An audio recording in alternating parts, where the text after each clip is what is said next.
তো আজকে নতুন যে টপিক সেটা হচ্ছে পৃষ্ঠটান বা সারফেস টেনশন। এটা আমাদের শুরু হয় আজকে। পৃষ্ঠটান বা সারফেস টেনশন এটা কি, প্রথমে আমাদের সেই জিনিসটাকে জানতে হবে। তো আমরা দেখেছি যে রং করা যে সমস্ত তুলিগুলো ইউজ করা হয়, সেই তুলিগুলোকে যখন জলে ডোবানো হয়, জলে ডোবানোর পরে যদি তুলে নেওয়া হয় তাহলে কী দেখতে পাবো, যে তুলির যে আঁশগুলো থাকে সেগুলো একে অপরের গায়ে লেগে থাকবে। আবার আরেকটা যদি উদাহরণ নেওয়া হয়, যে একটা দেখা গেলো বাটির নাম, এই বাটিতে জল আছে, এর উপরে যদি তেল দেওয়া হয় তাহলে তেলটা সবসময় এর উপরে ভাসতে থাকে জলের উপরে। তো এই ঘটনাগুলো কেন হয়, অথবা যদি জলের ফোঁটাকে ফেলা হয় কোনো মানে শূন্য একদম বায়ু মাধ্যমে, তাহলে গোলাকার ধারণ করে, অথবা টেবিলের উপরে যে জল থাকে অনেক সময় এইরকমভাবে থাকে। এইগুলো কেন হয়? এই সমস্ত ঘটনার যে মূল কারণ, সেই মূল কারণটা হচ্ছে পৃষ্ঠটান বা সারফেস টেনশন। তো পৃষ্ঠটানের সংজ্ঞা জানার আগে এটা কেন হচ্ছে, কীভাবে হচ্ছে, সেটা আমাদের আগে জানতে হবে। তো প্রথম যে কারণটা ব্যাখ্যা করব সেটা হচ্ছে আন্তঃআণবিক ব্যাখ্যা। কেন হচ্ছে, আমরা ধরে নেব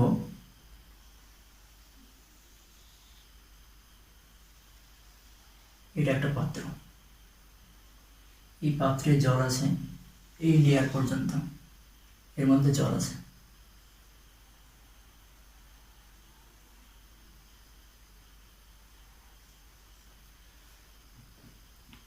এটা একটি পাত্র, এই পাত্রে জল আছে, এই লেয়ার পর্যন্ত জল আছে। এখানে ধরে নিলাম, কল্পনা করে নিলাম যে এটা একটা জলের অণু। তো এই জলের অণুর মধ্যে একটা নির্দিষ্ট দূরত্ব পর্যন্ত, যে জলের অণুগুলো থাকে নির্দিষ্ট দূরত্ব পর্যন্ত এদের মধ্যে আকর্ষণ বল কাজ করে। আমরা ধরে নিলাম যে এই নির্দিষ্ট দূরত্বটা হচ্ছে এই জলের অণু কেন্দ্র করে এই পর্যন্ত আকর্ষণ বল, যদি এইখানে অণুটা থাকে, অর্থাৎ এই দূরত্বের মধ্যে যে জলের অণুগুলো থাকবে সেগুলোকে পরস্পর আকর্ষণ করবে। ঠিক একইভাবে আমরা এইখানে ধরে নিলাম জলের অণু আছে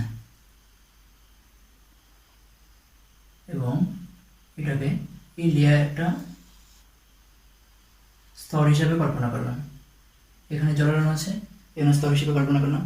এবার এই যে স্তরটা পেলাম, এই স্তরের উপরেও জলের অণু আছে, মিডিলে জলের অণু আছে, একদম নিচে জলের অণু আছে, এই বরাবর জলের অণু আছে। বোঝা গেল? এখানে একটা যেমন জলের স্তর মানে অণু ধরেছিলাম, সেই জলের অণুকে কেন্দ্র করে একটা নির্দিষ্ট দূরত্ব পর্যন্ত তার আকর্ষণ বল কাজ করে। ঠিক একইভাবে এখানে একটা স্তর, জলের স্তর কল্পনা করলাম, সেই জলের স্তরটা কী হলো, যে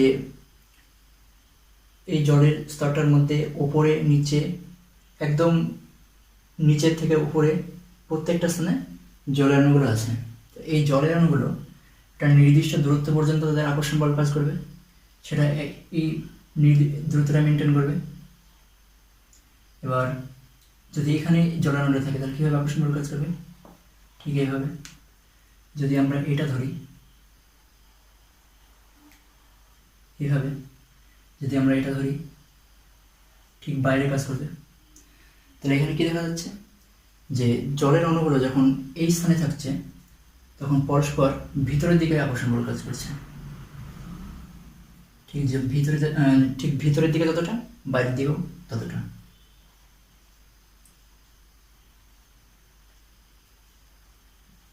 অর্থাৎ এই ক্ষেত্রে আকর্ষণ বা বিকর্ষণ বলটা হচ্ছে, এখানে আকর্ষণ বলটা হচ্ছে, এই আকর্ষণ এখানে বলটা বা লব্ধি বলটা সেটা হচ্ছে শূন্য হয়।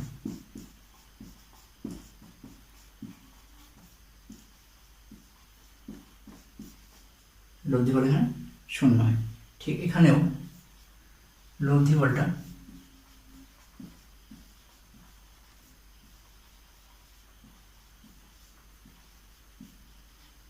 শূন্য হয়।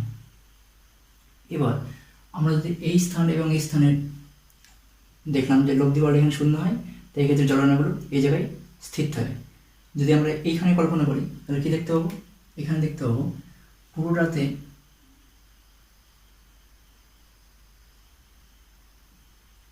এক্ষেত্রে জলের অণুগুলো পরস্পরকে আকর্ষণ করবে। এক্ষেত্রে এটা যেহেতু বাইরের স্তর, একদম বায়ুতে অবস্থিত আছে, তাহলে এরা কী করবে, এই স্তরটায় এদিকে টানবে। এক্ষেত্রে দুটো বল কাজ করে, একটা হচ্ছে আসক্তি বল,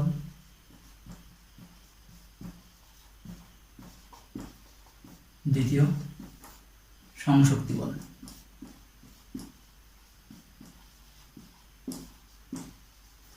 আসক্তি বল কোনটা? আসক্তি বল হচ্ছে একই প্রকার অণুগুলোর মধ্যে আকর্ষণ বল করে আসক্তি বল।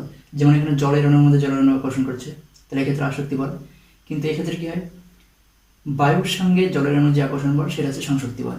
তো এই যে ক্ষেত্রে যে আকর্ষণটা কাজ করে, এই ক্ষেত্রে সংশক্তি কাজ করে 2 নম্বর। এই 2 নম্বর যে সংশক্তি বল,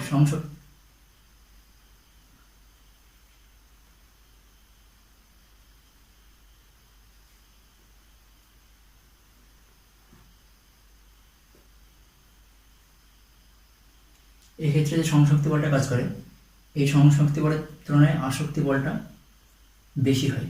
আর এই আসক্তি বলের জন্যই এক্ষেত্রে অণুগুলো সংকুচিত হতে চায়, প্রত্যেকটা অণু সংকুচিত হতে চায়, গোলাকার আকৃতি ধারণ করতে চায়।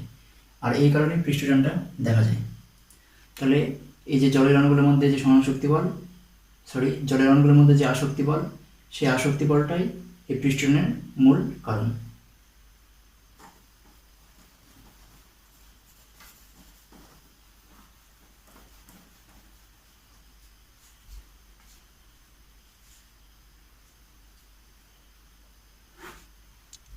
ঠিক আমরা একইভাবে আরেকটা উদাহরণের সাহায্যে বুঝি পৃষ্ঠটানটা কীভাবে কাজ করে। আমরা একটা টিনের তৈরি ছোট একটা গোলাকার বা বৃত্তাকার নিলাম, মানে বৃত্ত নিলাম, টিনের তৈরি, যেটা ধাতব উপাদান টিন, বৃত্ত দিয়ে তৈরি। এখন এটাকে একটা জলের মধ্যে ডোবালাম। জলের মধ্যে ডোবানোর পরে যদি তুলে নিয়ে আসা হয় তাহলে কি দেখা যাবে, যে এর মধ্যে জল আটকে আছে। এবার একটা সুতো নিলাম বৃত্তাকার, এবং সেই সুতোটাকে একটা সুতোর ফাঁস নেওয়া হলো।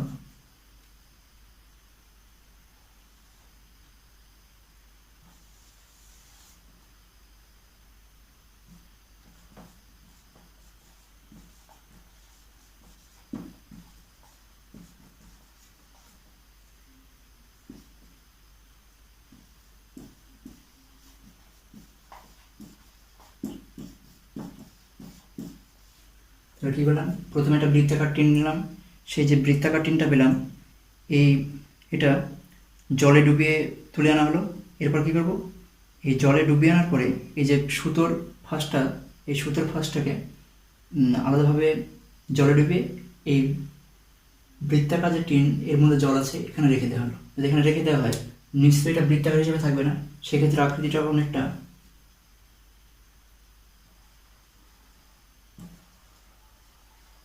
এরকমটা হবে, অনেকটা এরকমটা আকৃতি হবে, যেক্ষেত্রে ওই জলের মধ্যে এই সুতোর ফাঁসটা বা লুপটা থাকবে। তো কেন এইভাবে থাকে, এক্ষেত্রে যে জলের অণুগুলো থাকে, জলের অণুগুলো যেমন বাইরের দিকে আকর্ষণ করে, ঠিক একইভাবে ভেতরের দিকে আকর্ষণ করে। এখন উভয় দিকে আকর্ষণ করছে, তাহলে এক্ষেত্রে লব্ধি বলটা কত হবে, এক্ষেত্রে লব্ধি বলটা শূন্য হবে, কারণ এদিকে আকর্ষণ করছে, এদিকে আকর্ষণ করছে, তাহলে দুই দিকে কী হয়, এই আকর্ষণ পরস্পরকে প্রশমিত করে শূন্য হয়ে যায়। এক্ষেত্রে আকর্ষণ বলটা শূন্য হয়ে যায়, মানে প্রশমিত যে বলটা হয় সেই প্রশমিত বলটা শূন্য হয়ে যায়। প্রশমিত বলটা শূন্য হওয়ার কারণে এরা এইভাবে থাকে। এখন তুমি যদি এর ভিতরে যে জল, মানে জলটা ছিল সুতোর ফাঁসের ভিতরে, সেই জলটাকে যদি ফাটিয়ে দেওয়া হয় তাহলে কী হবে,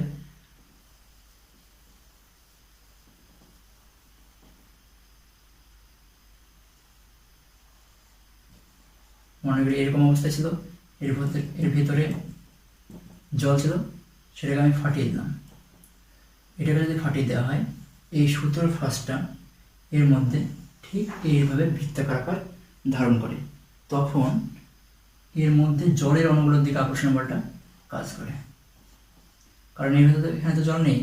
এবার এখানে জল না থাকলে এক্ষেত্রে তো আকর্ষণ বল কাজ করবে না। এক্ষেত্রে কি হবে? এক্ষেত্রে সংশক্তি বল কোনো কাজ করবে না। সংশক্তি বলটা কোন দিকে কাজ করবে? এই সাইডে কাজ করবে। তখন এরা পরস্পর এই স্থান থেকে সংকুচিত হতে চায়, সংকুচিত হয়ে প্রান্তের দিকে চলে যেতে চায়, আর এই কারণে এটা পুরোটা বৃত্তাকার আকার ধারণ করে। তাহলে বোঝা গেল যে জল মানে পৃষ্ঠটানটা কী কারণে হয়, অথবা বৃষ্টি যে ফোঁটাগুলো কেন বৃত্তাকার আকার ধারণ করে।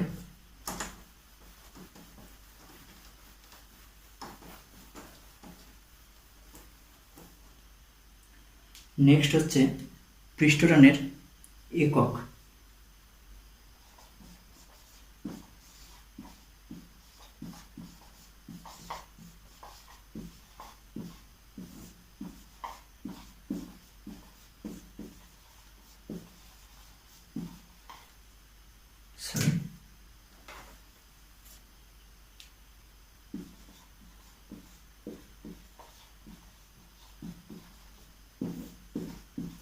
পৃষ্ঠটানের সংজ্ঞা, পৃষ্ঠটান কাকে বলে?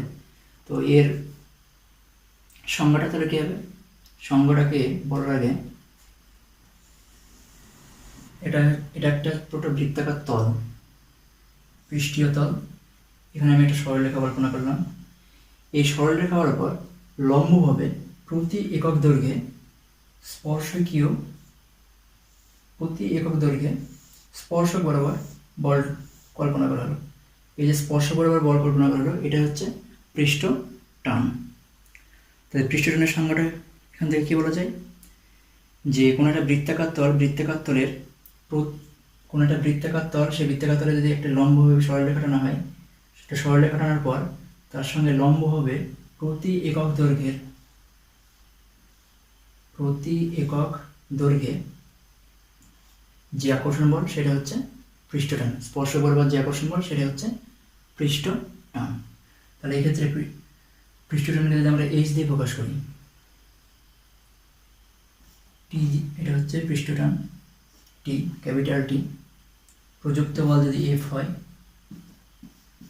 এবং দৈর্ঘ্যটা যদি এল হয়, টি সমান হচ্ছে F by L.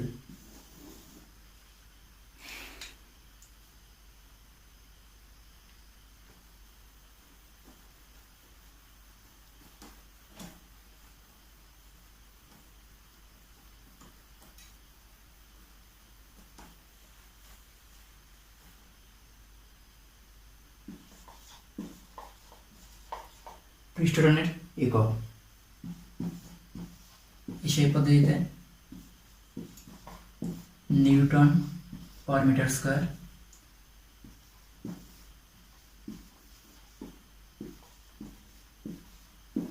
Dine per সেমি স্কয়ার। কীভাবে এটা বের করব? আমরা জানি যে পৃষ্ঠটান মানে surface tension F by L, F এর একক নিউটন, এল মিটার স্কয়ার। এটা ভুল হলো, এটা হবে শুধু মিটার। রেশিও পদ্ধতি নিউটন পার মিটার এবং সিরিজ পদ্ধতি ডাইন পার সেন্টিমিটার।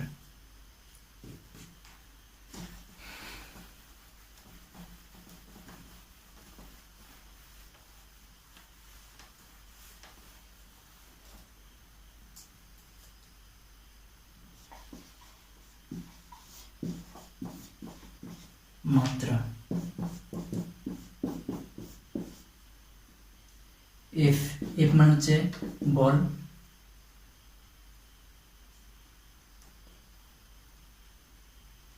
এম এ তার মানে এম মানে ভর, ত্বরণ এল T to the power -2 by L. তাহলে এক্ষেত্রে হয় M L T to the power -2 by L.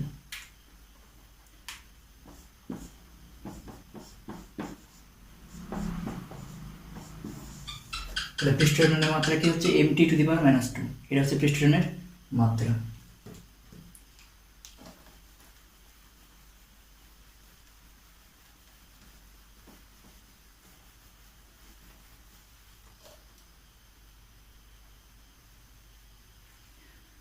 Next হচ্ছে সহশক্তি বল এবং অসহশক্তি বল বলতে কি বোঝায়?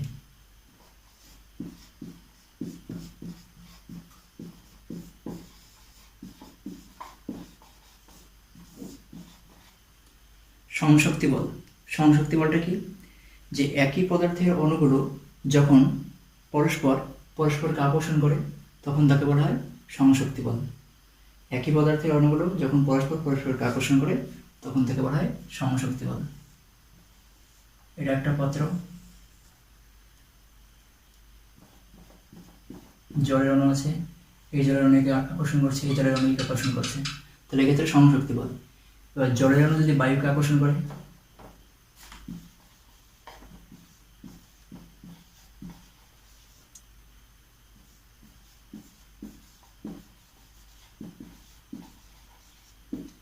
এই দুটোর মধ্যে যদি আকর্ষণ বল কাজ করে তখন হবে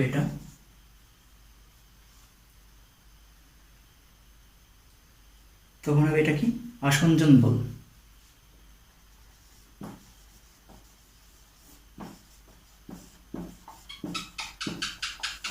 তাহলে বোঝা গেল যে সহশক্তি বলটা কি এবং আসঞ্জন বলটা কি।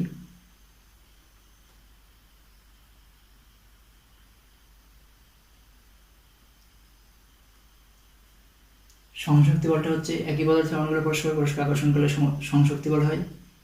একই পদার্থের অণুগুলো পরস্পরকে আকর্ষণ করলে সেটা সহশক্তি বল।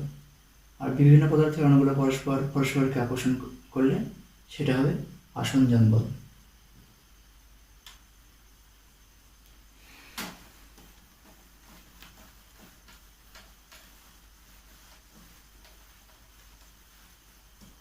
এরপরের যে ইম্পর্টেন্ট জিনিসটা আছে সেটা হচ্ছে আমরা পৃষ্ঠটানের রাশিমালা দেখলাম। পৃষ্ঠটান কোন কোন বিষয়ের উপর নির্ভর করে সেই জিনিসগুলো তোমাদের বই সুন্দরভাবে পয়েন্ট করে আলোচনা করা আছে, ওটা একবার দেখে নেবে। যদি অসুবিধা হয় গ্রুপ যেটা আছে সেই গ্রুপে SMS করে দেবে, সেই টপিকটার উপরে একটা ভয়েস আমি পাঠিয়ে দেবো।